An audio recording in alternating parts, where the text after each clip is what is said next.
Welcome to the Glenwood Table podcast, where we are reimagining Christian faith for the 21st century. I'm one of your hosts, the Reverend Lana Hurst. You can refer to me with she, her pronouns.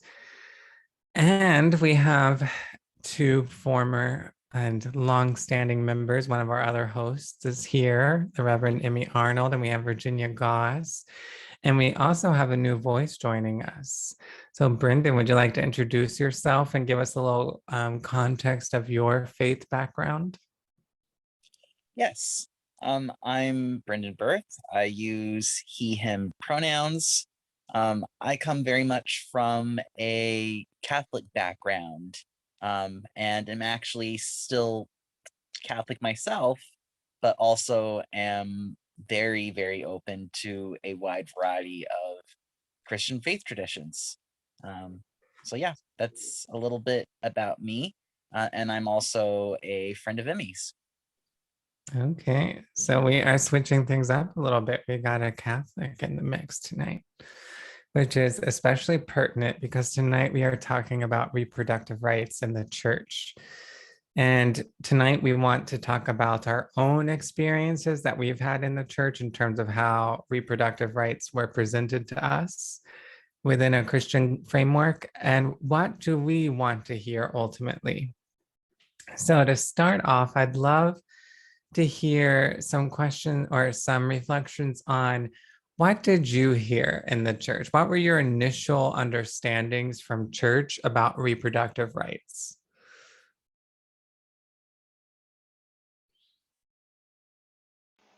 So the token child atheist here, I did not hear anything about reproductive justice within a religious context.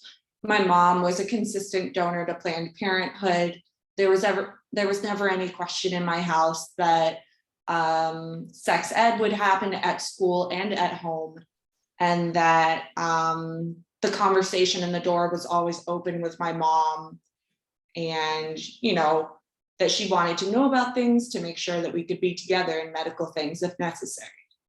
And so it was always a very sex positive, open conversation with someone who took me to my first protest rally, which I know is a very different experience for many of you. And so I'd love to focus more on those of you who have had to do more cognitive shifts, because by the time that I became a Christian, when someone told me that it was sort of anti-Christian to do abortion, I was like, I think there's a lot of good reasons for it, and I think it fits within my framework even now. And so I'd love to open it to someone else. I guess that offers a good segue for me, given that I went to a Catholic high school seminary, which meant that at one point I was discerning for the Catholic priesthood. So to give a little bit of background for those who don't know, but at least some of our listeners may know already, one theological position that Catholicism is often known for is for being what is often called pro-life, which means essentially anti-abortion. So that was sort of the background I came from. My Catholic high school seminary went to the March for Life every single year. And in fact, I went to it one year. So I come from a very, very, very different background from Emmie. Speaking of having to go through a lot of shifting myself. What about you, Virginia? So I smirked a little bit since this is a podcast format. When Alana said when was the first time you heard about or what was your experience with reproductive rights growing up?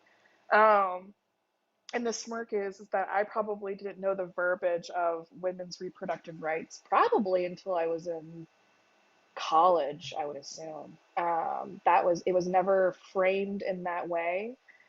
And a large portion of my understanding around sex and sexuality came from um, my school, which was a Southern Baptist school. So even if, you know, my parents had different views or something like that, it wasn't really talked about a whole lot. I think I grew up with the kind of classic um, understanding around sex, which is you don't talk about it, and you get to, like, you know, blind leading the blind, if that ever comes to be a thing. It's almost like if we give you too much information, then you might actually have it. Um, and so I'm talking about a lot about sex, and I realize that women's reproductive rights are very different than sex. Um, but for me, I think a reason why reproductive rights were never talked about was because sex for them was at the root of all of it. So there was never a need for you to need to get an abortion if you were having the right kind of sex Mm. within a marriage. And of course, you're going to want to have a child. And so if you're pregnant, why would there be any need for you to get an abortion? That's not to say that, like, you know, abortion, I don't think that I ever heard the word abortion um, in my school. Um, I'm sure they probably used another term like murder or something along those lines. Um, yeah, so I lived a very sheltered life and understanding around um, reproductive rights and what that would look like. I do remember, this might be helpful. I do remember very distinctly at like 15, I think, 15 or 14, needing to go on birth control, as many women do, or folks with uteruses do, to help manage a host of different health symptoms and stuff like that that I was having at that point. And I remember knowing or feeling embarrassed, one, to communicate like that with my friends, that I was on birth control. Technically, I was on birth control, and talk about that openly or comfortably. And additionally, God bless my dad, I remember distinctly him needing to like go pick up my prescriptions from the pharmacy, and I would ask, "Can you go get my birth control?" And I knew he did not like me saying that. He would much rather he would prefer me to say, "Can you just go get my medicine or pick it up from the pharmacy?"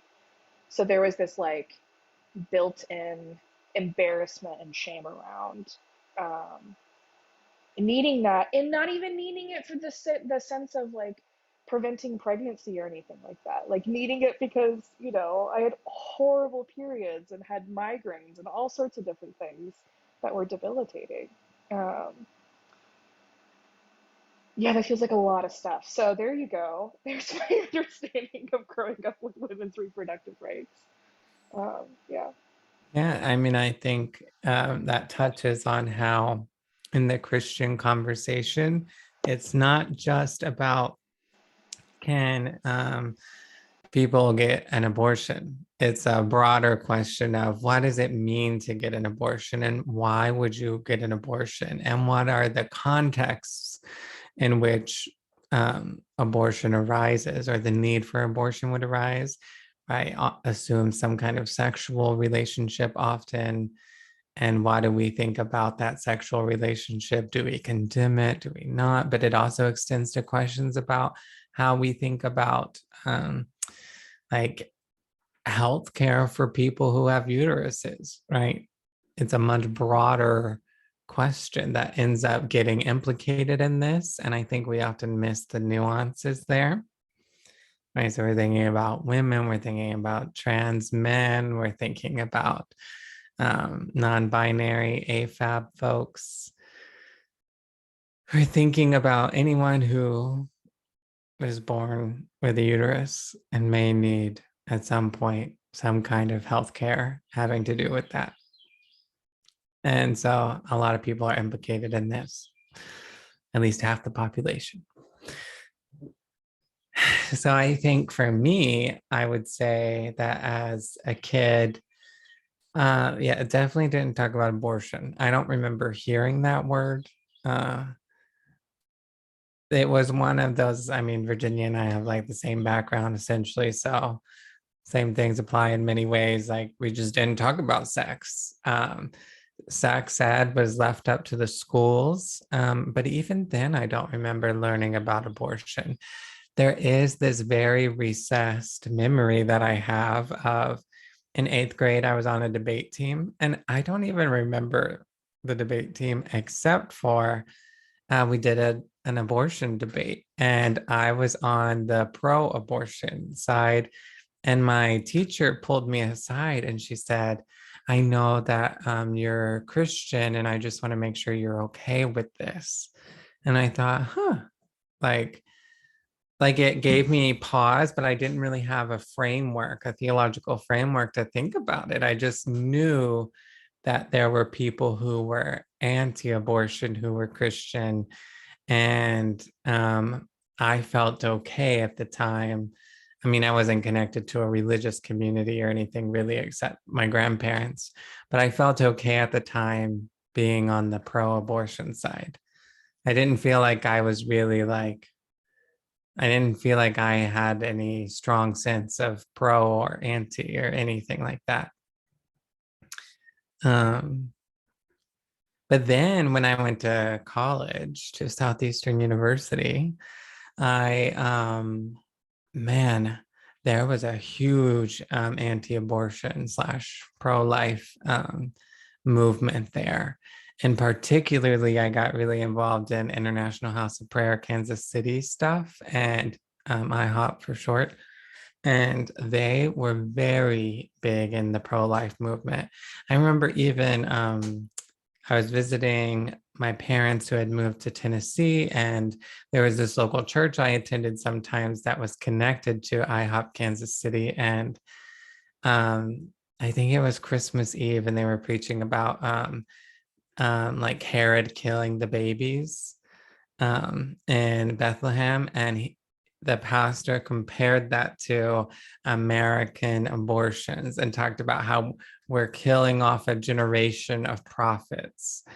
And, you know, I remember feeling so fired up, like, yes. And I remember I was, I mean, I was heavily into like praying through the scriptures and stuff. And I was praying through Proverbs one day, and I got to Proverbs 31, and Proverbs 31, 8 and 9 has this passage about speak up for those who have no voice. And I felt like the Lord was like, even this language, the Lord was giving me a word, right? The Lord was hastening my heart and calling me to, you know, really take on this passage. And at the time, a lot of people were using that, especially in IHOP Kansas City. I later found out, like after I felt connected to this verse, I then heard it used in the context of those who have no voice are those who are unborn, and those are the people we need to speak up for.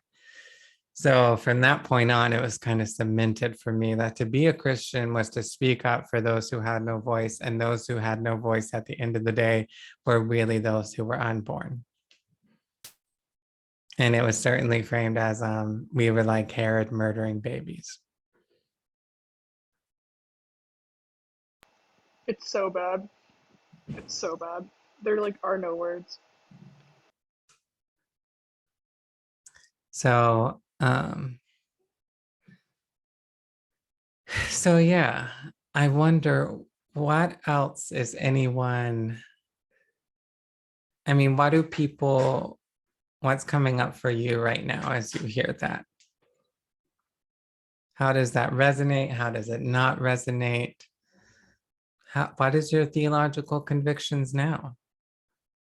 What are your theological convictions?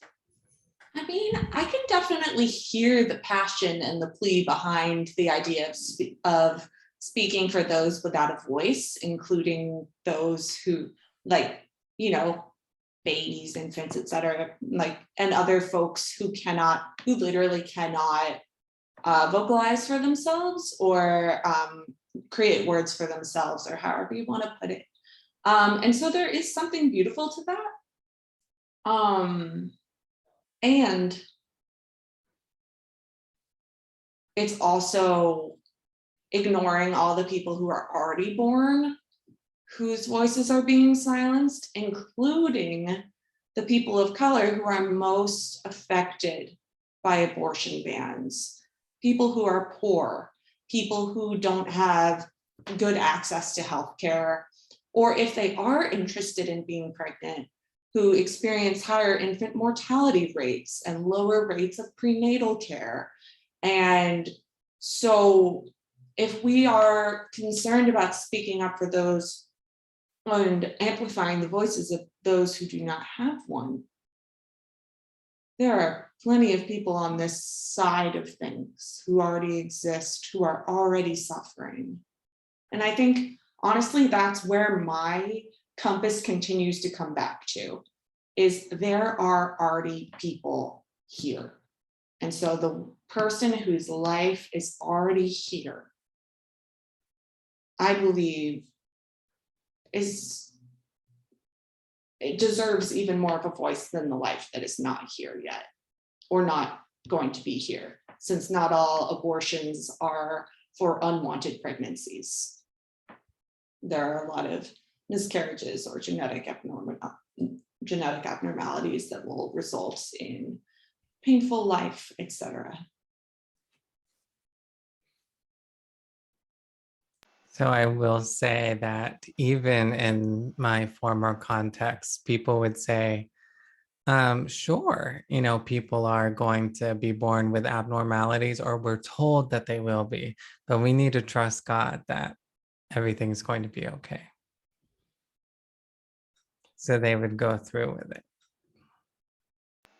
I should definitely clarify that by abnormalities, I mean things that will make it so that it is literally an unviable pregnancy. So like the child will be born dead, or the child will have a 10-minute long life and it will be terrible. And they still would do it.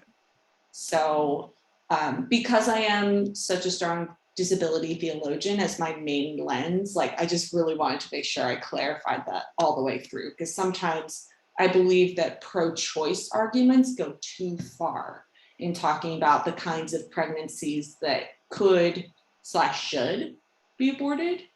And so I sometimes worry about the language there. Mm-hmm.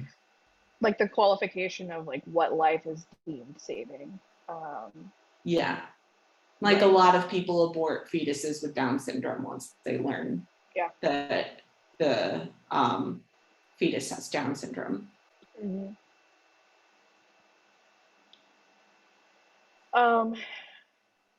I think there are a few things that percolate in my head, and they're all giving me not different messages, but like different ways of going with it. One is I am also a huge proponent of giving voice to the voiceless and speaking up for those that have been isolated and marginalized. And so I have a heart in that. And I think when I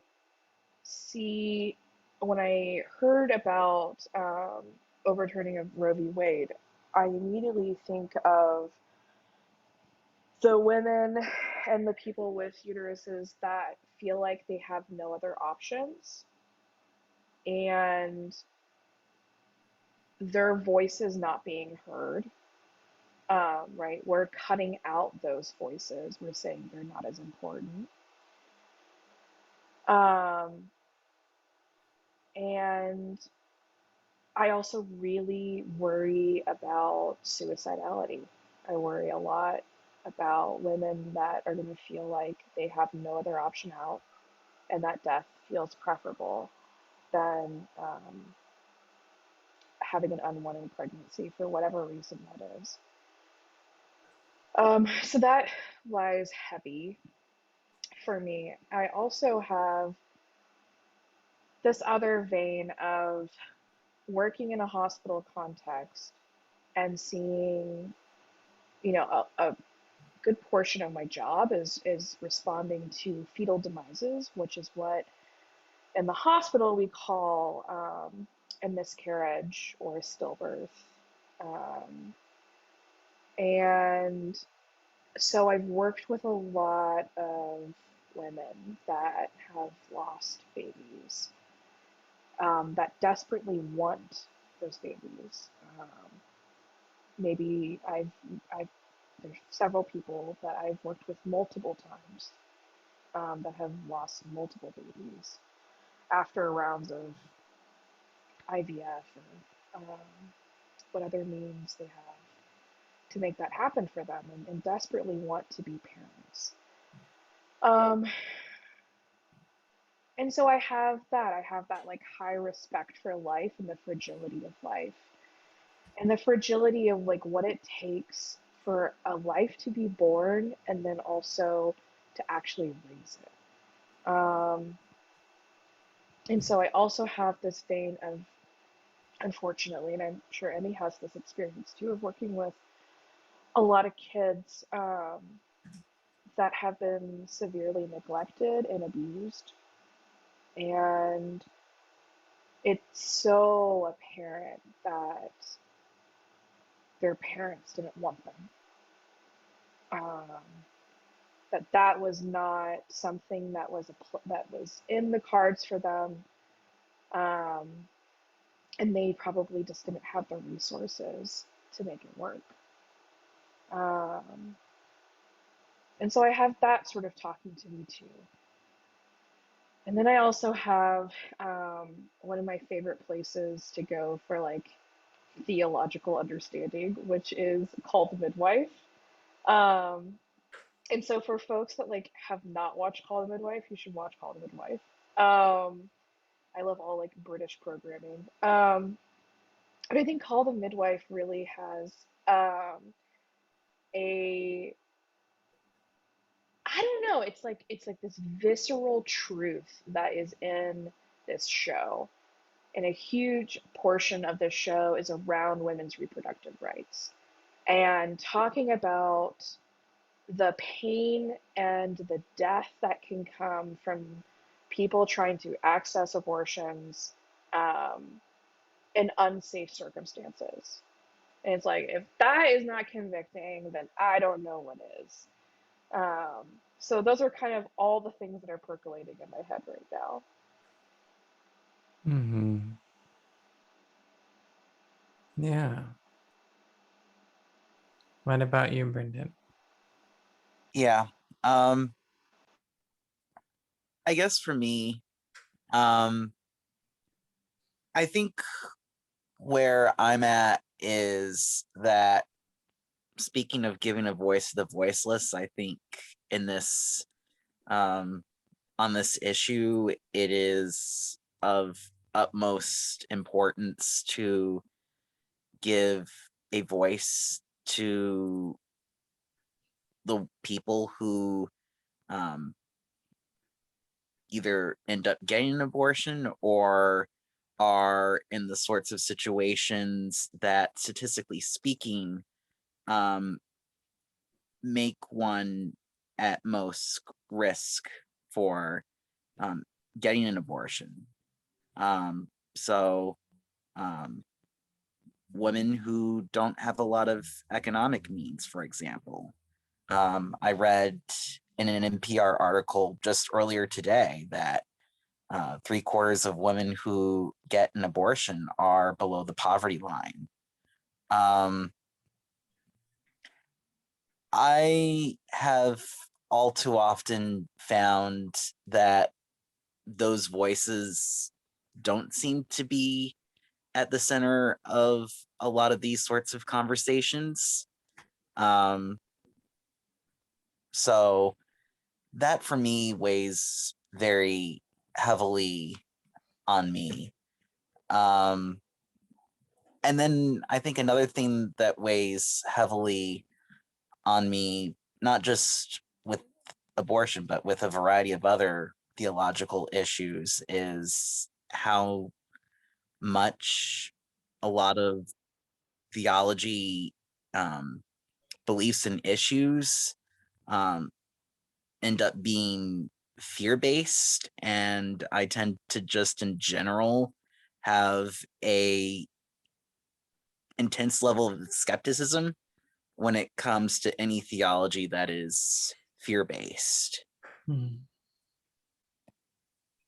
Can you say more about what the fears are connected to this theological framework? I think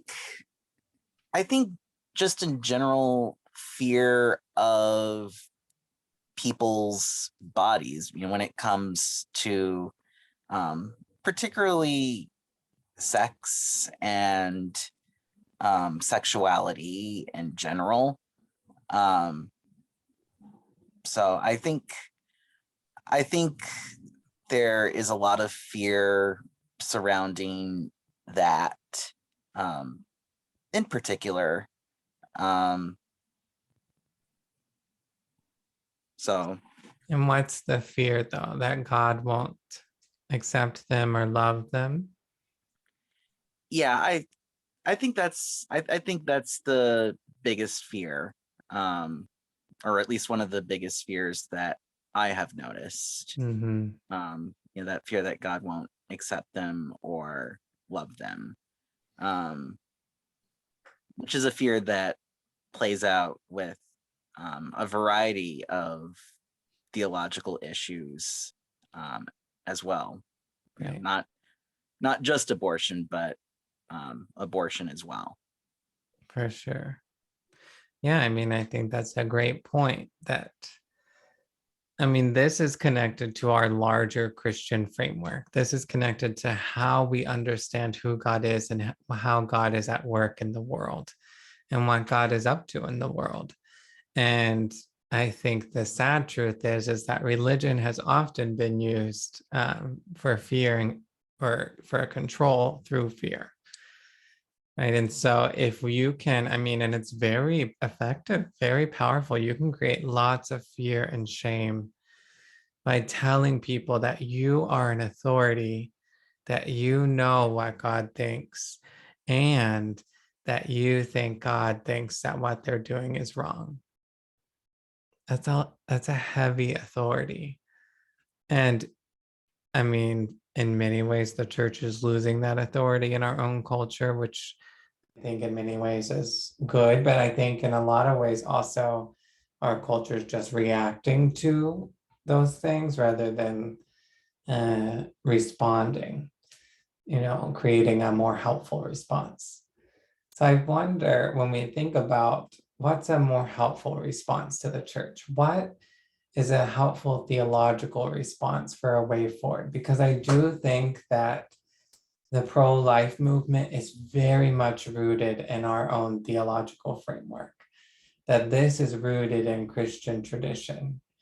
And so I think the question is, as we reimagine Christianity for the 21st century, what is a helpful theological response to the pro-life movement?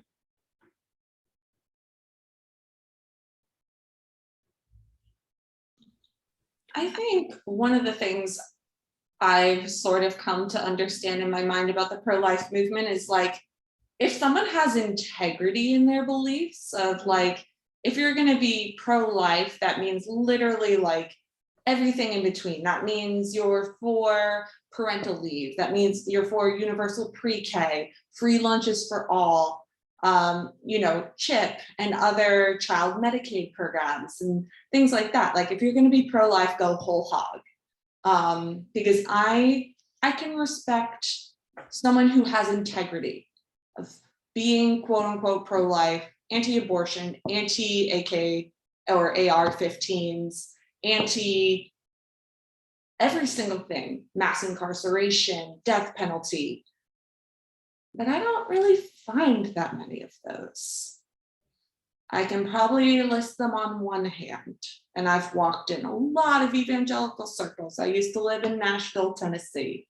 And the fact that I can name fewer than 5 people who have that integrity all the way through in their philosophical and theological principles is where I lose respect for the movement.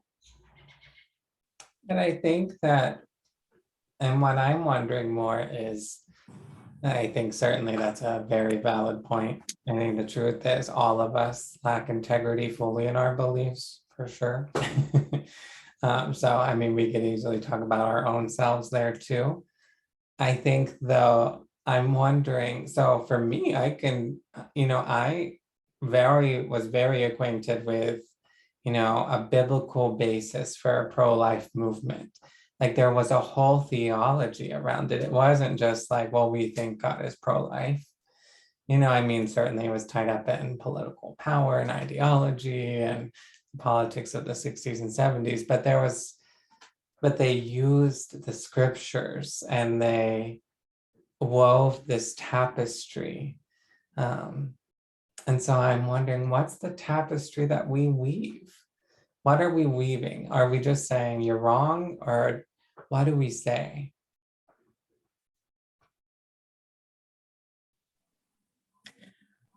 Well, I think that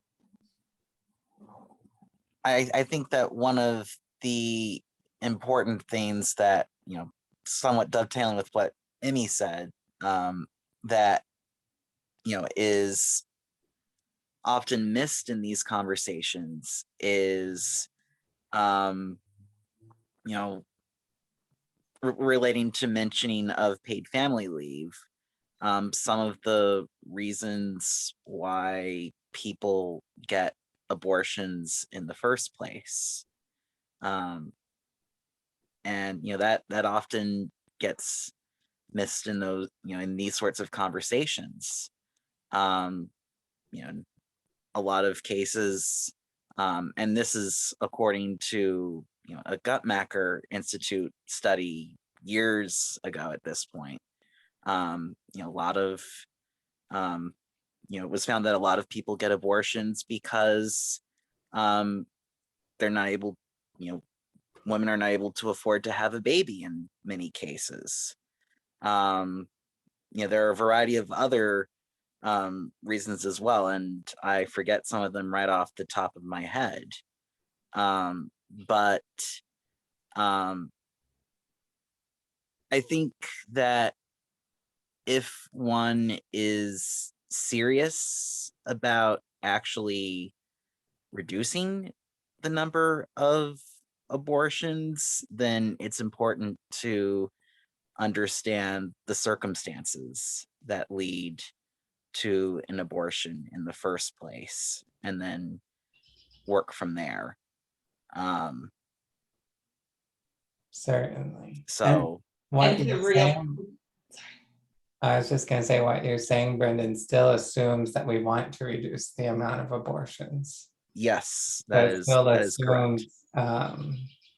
It still assumes that a Christian framework is anti-abortion, or at least heavily against abortion. And I'm wondering, with that, is there a Christian framework that is pro-abortion?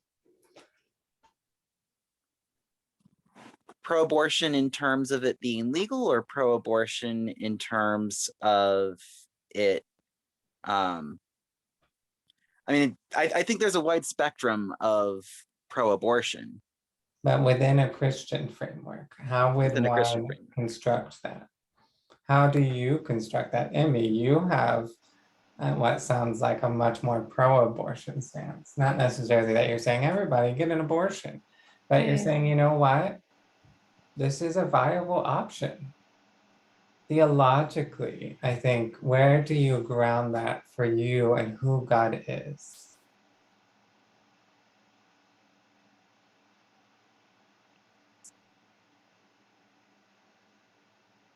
You have some thoughts there, Virginia? I do, but I want to give Emmy a chance to respond though before I jump in.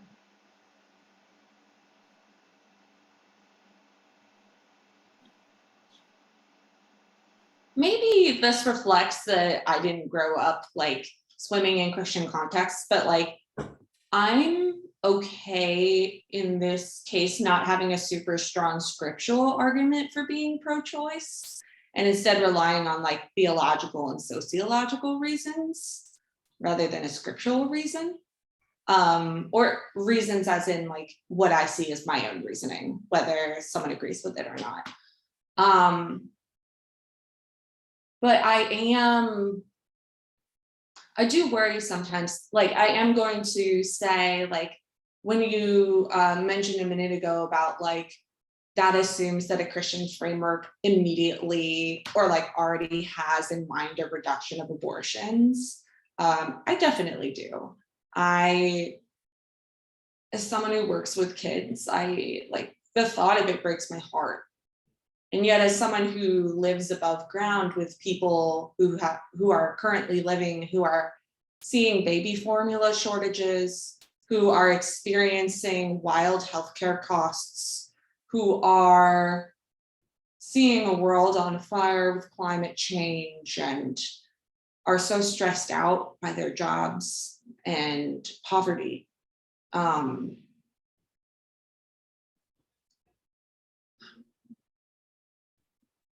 And so, like with what Brendan was bringing up a second ago or a few minutes ago about like, if you actually want to reduce the number of abortions, for folks who are like classically considered pro-life, like, yes, I don't think you can be pro-life and also anti-IUDs, intrauterine device, which a few states are moving to outlaw. I think it's nearly impossible to be pro-life while also anti-sex education, comprehensive sex education that reduces the number of accidental pregnancies. So yes, I fit in a framework of pro-choice, but I am praying for a day when it is indeed not only safe, but rare to get an abortion. So your theological framework has an arc towards the eradication of abortion. Yes, except for reasons that are just honestly beyond our control or relate to a lack of justice in other ways. Like content note for sexual assault. I am a survivor of sexual assault. And I know that if I had gotten pregnant due to my assault, I would have gone to the closest Planned Parenthood. And there's no qualm about that in my head. That child would not have experienced the life that it would have deserved, because I would have been 21 years old, not a parent by choice, experiencing exhaustion from being a single parent and having chronic health problems, et cetera, et cetera. And so even though I am very pro-choice with the eventual hope for arc of like fewer than what we have now, I know that I very much would not have regretted getting an abortion. But I do also want to lift up 95% of people 5 years later say they do not regret their abortion. So, I mean, what I hear and what you're saying is you want to make space for it to occur, and you ultimately see it as something to get rid of, except in rare cases. That the better choice is a world where it's not needed. Yeah, looking at the better world and imagining what God can do to bring us to a place where people aren't in a constant state of crisis and wondering if they can afford parenthood or if they can afford having another child, or if their babies, if the fetus is going to be viable because of infertility problems or very painful illnesses or whatever it may be. Virginia, what about you?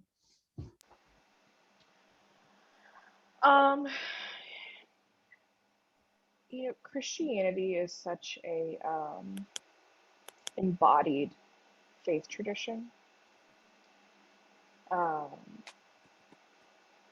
The incarnation, the word becoming flesh. I mean, there's so much inherent embodiment about that. The Annunciation, right? The Spirit coming upon Mary and impregnating her, also embodied. And sorry, I don't mean to get quiet. I know that like I'm getting quiet. And so I I was reading something from an old pastor friend of mine who is a mother. I think she has 3 kids, and she was posting and saying that um, carrying a child to term and physically giving birth to that child, whether that is by vaginally or by cesarean section or by surrogacy, um, is one of the most intimate choices that she's ever made for herself. Um, to have another human being inside of you growing that fetus and physically giving birth to it, um, and then caring for it is such an intimate thing for someone to do. Um, and in a embodied theology where choice and autonomy is very important and of utmost importance, I think. I don't know how that intimate of a choice for a woman to do those things, um, to carry a child and then to give birth to it, um, how that wouldn't be supported, how abortion isn't also a part of that conversation in an uplifting way. Um, yeah. Yeah. Is somebody about to say something? Yeah. Since what I said, I guess sort of prompted the question of, is it possible to have a Christian framework that is pro-choice? Absolutely. And I think part of that framework should include the fact that that so many women who experience restrictions and access to abortion experience challenges with mental health as a result, and that doesn't seem very kind or very loving to make people go through that either.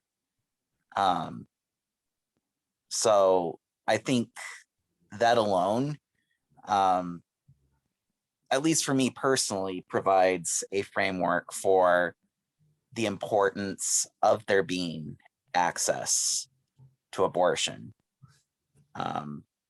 regardless of any feelings about whether they should be reduced or not, like whether the goal should be for there to be fewer abortions or not.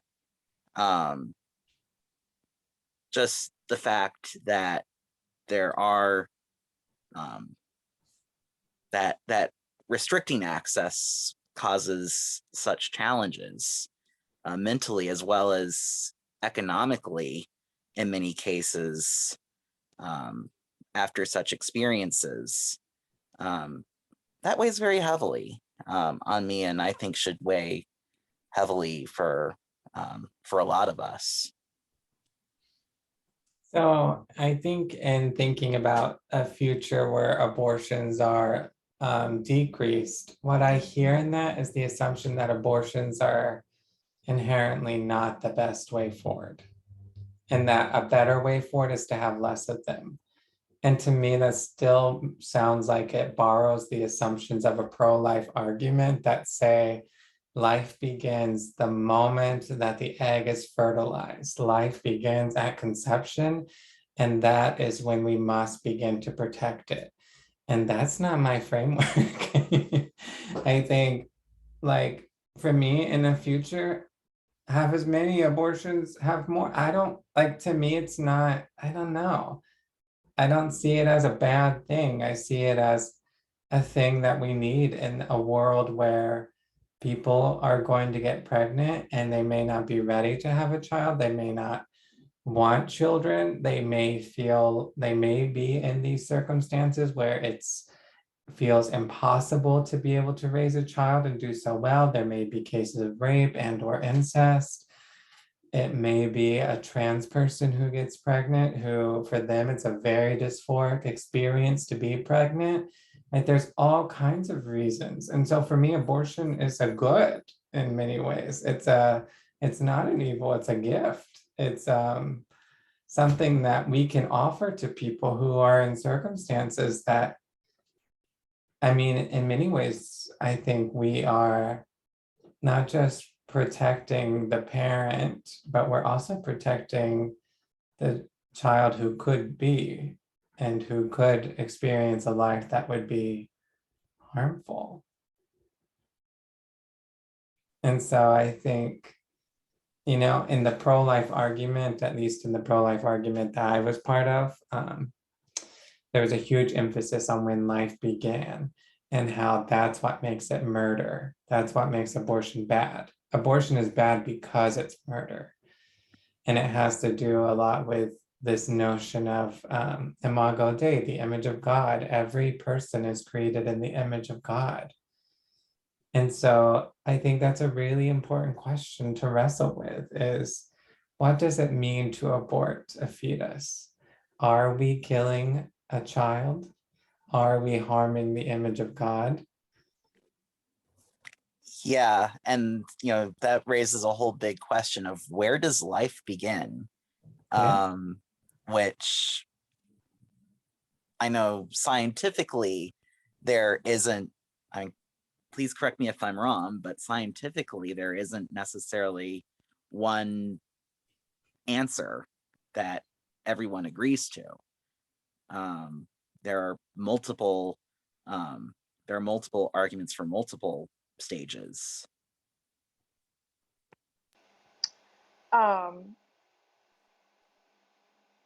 Interesting point here, and I think it's somewhat related, but fun fact of the day. So for the state of New York, that time or that period is 24 weeks. And that is the time at which if a demise happens, if a miscarriage happens or a spontaneous abortion happens, the parents or the parent is legally obligated to bury or cremate the fetus. Before 24 weeks, they do not. We call it routine disposition, or the hospital will dispose of the fetus. But after the 24 week, they're determined as viability. And so they're required to bury and that kind of thing too. There's lots of distinctions around these kinds of things that I find very interesting. Additionally, even if a fetus is not considered viable after they've been born, maybe at 24 weeks or even 23 weeks at that point, if they take a breath, if there's any sign of spontaneous movement in that sense, then immediately, we have to create a birth and death certificate for the fetus as well. And so whether or not that should be considered life, I've bet plenty of healthcare providers that would say that it's not life. There's no viability there. Yeah. I don't know. There are some thoughts for you for the day. The only reason why I know that is because of the work, right?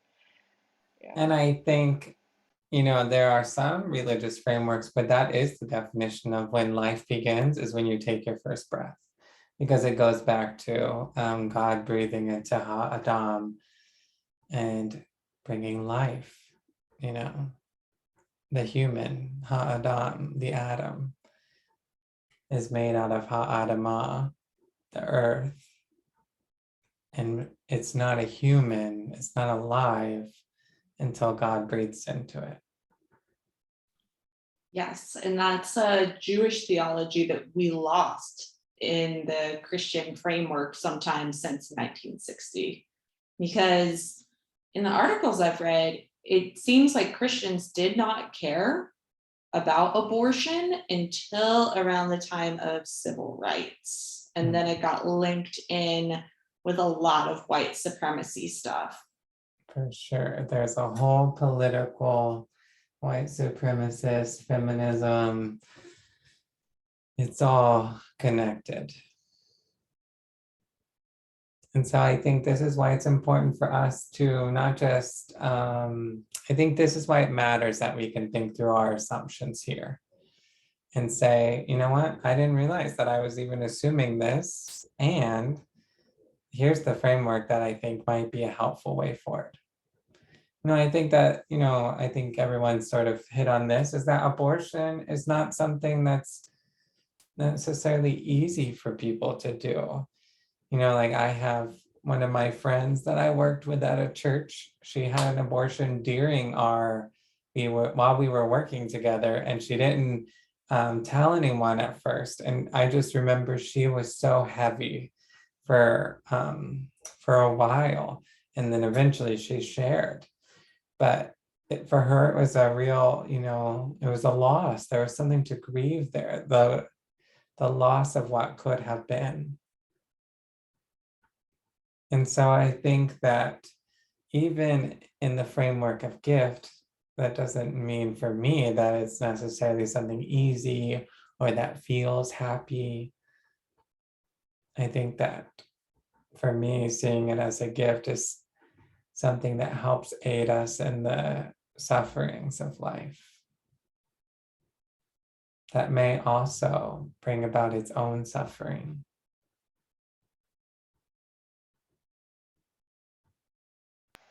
That I want to hold this nuanced picture. What were you going to say, Virginia?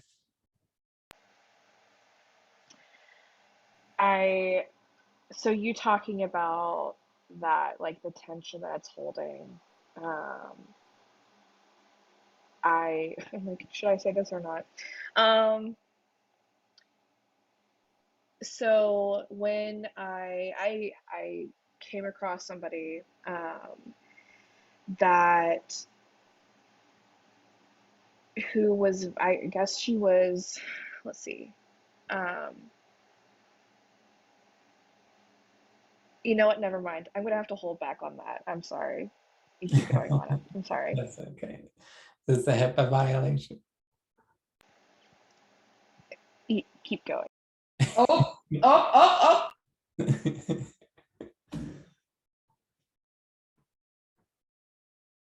Yeah, but I think the conversation needs increasing nuance. And I think what's happening right now is it's very emotional. I mean, this has to do with people's lives and how they perceive their ability to live more freely, and how they, on the flip side, on the pro-life side, this has to do with what people view as right and moral and good and true and godly. And so there's a lot at stake for people. People hold this issue so tightly. And so I think that as we move forward, it's important to hold that sensitivity around it for people. I mean, this is a deep issue. And especially from a Christian point, to ask what, for me at least, to ask, what does increasing compassion and empathy look like in this scenario? And I think for me, if I lead with that value of speaking up for those who have no voice, there's many voices, like we have said already, that are not being heard. And I think the question is, whose voice will we give priority to? And I think, like you said, Emmie, I want to give priority to the people who are already here suffering. I want to alleviate suffering that exists right now in front of me, and not just think about the suffering of a fetus.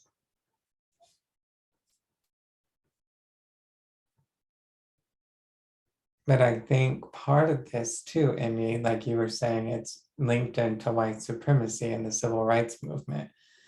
there is often this connection with whiteness and pro-life movements, and it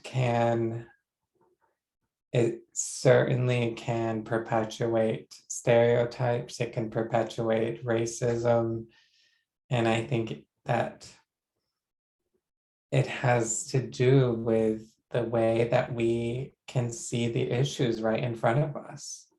You know, if it's a great tool of whiteness because it keeps us from looking at the people in front of us who are suffering and focuses on a person we can't see.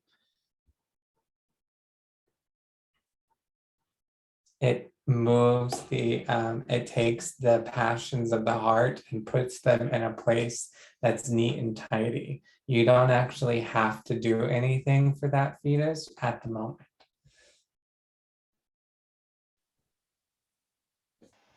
Yeah, And who but on doesn't the other love? hand, you have, go Go ahead, ahead, Brennan. Virginia.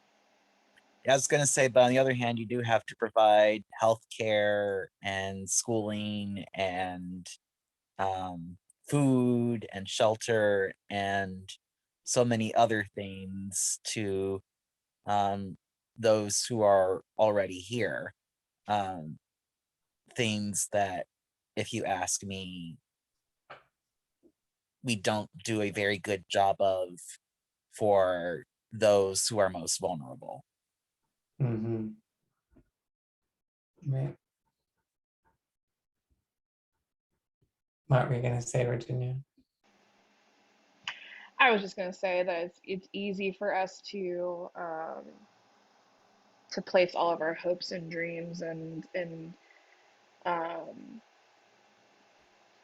like a soft, squishy baby. But yeah, soft, squishy babies are like the perfect little package that people can push all of their and project all their issues onto and expectations. But yeah, I mean, when you have unstable housing, um, and can't provide for yourself, and existing seems absolutely exhausting, and too much most of the time, and you get pregnant and someone says, so sorry, but it'll be your job to figure this one out, but we're not going to help you at all with that. Right. um, yeah, how is that increasing compassion? How is that caring for someone? How is that loving them at all? And it's not. um, yeah, but we want to And, protect the soft squishy babies, right? right. Yeah. And the laws put all the pressure on the birthing person instead of, well, what about the impregnator? Right. What about the sperm donor? Yeah, takes two to tango, That's the truth. sometimes more, but yeah.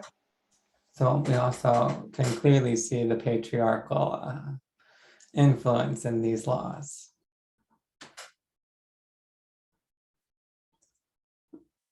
Well, I am aware of the time, so I wonder, as a closing thought, if you could share, what is it that you would love to go to church and hear people say about reproductive rights? What would you love to hear from the pulpit?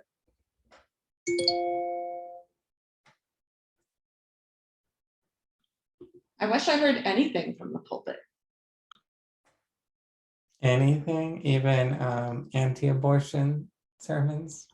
Oh, sorry, that was sloppy. I wish I heard anything that lifted up the people who have needed or wanted to get abortions and said they did what was right for them, and we do not fit in their doctor's office with them.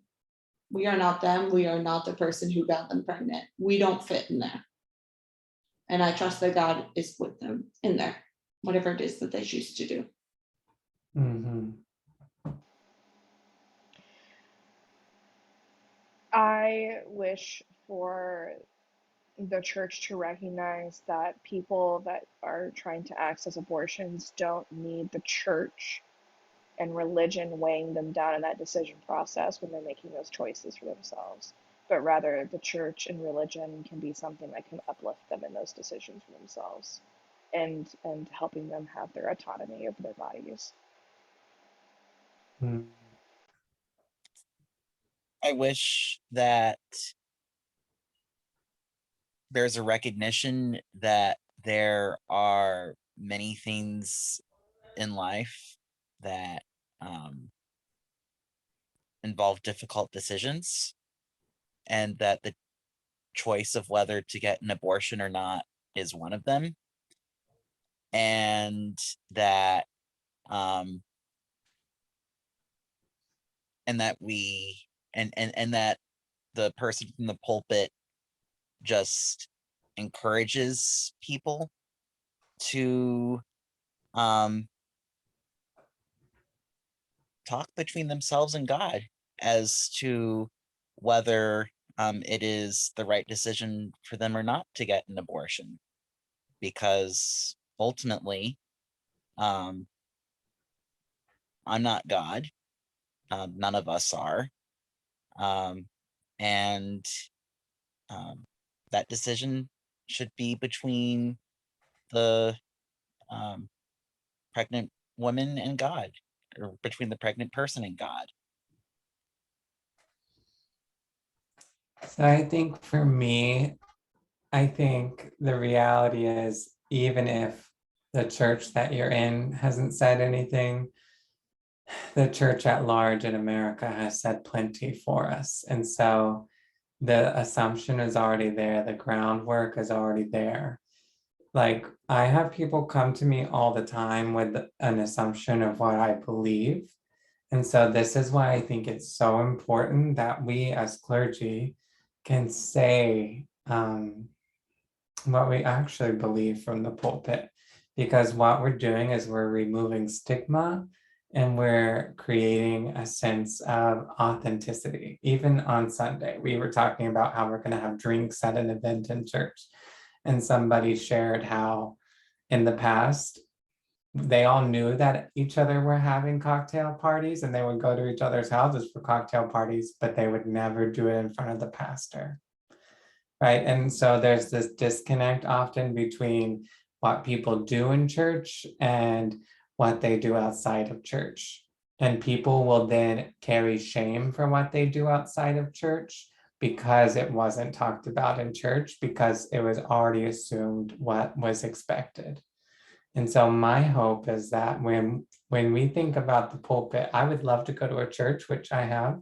Judson Memorial Church in New York City already does this. They have been fighting for reproductive rights, I believe, since the 70s, starting with the Clergy Consultation Network, which before Roe v. Wade was legal, Judson was part of a network of clergy and rabbis who would go and test these illegal abortion clinics to ensure that they were safe for women and people, anyone who was giving birth. And so I think that for me, that made such a difference to go to a church where they talked about it openly from the pulpit, where it was understood that they supported this, that they would help you if you needed an abortion, that they loved you, that they believed God loved you, and that you were worthy of love no matter what. And that's what I want people to take away.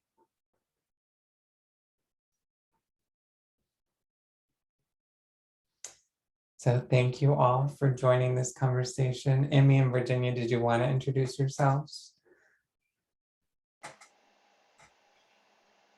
I'm Emmie Arnold. I am a reverend in the PCUSA, and I work as a hospital chaplain, and I work with Lana at both Glenwood Table and First Pres of Glen Cove.